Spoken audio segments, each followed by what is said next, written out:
Saya sekarang berada di hadapan tanah perkuburan karya Masjid Pokok Asam, Melaka.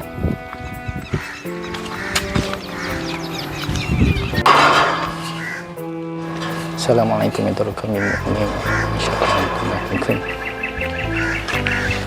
Tanah perkuburan ini telah dibuka pada tahun 2012.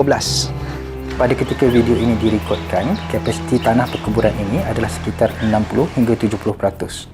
Baki tanah yang tinggal dijangkakan bakal dipenuhi sekitar 3 hingga 4 tahun. Jadi keperluan untuk mendapatkan tanah perkuburan yang baru agak mendesak.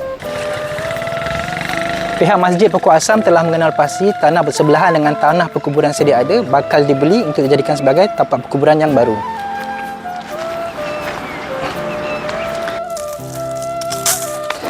Bagi menjayakan projek ini, pihak masjid memerlukan dana sebanyak RM230,000 untuk membeli tanah ini.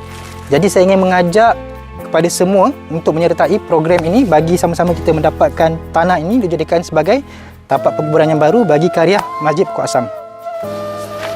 Cara menyumbang dan update terkini berkenaan dana terkumpul boleh diperolehi di TikTok Masjid Pokok Asam atau di laman web rasmi Masjid Pokok Asam. Sama-sama kita menjayakan usaha ini. Assalamualaikum.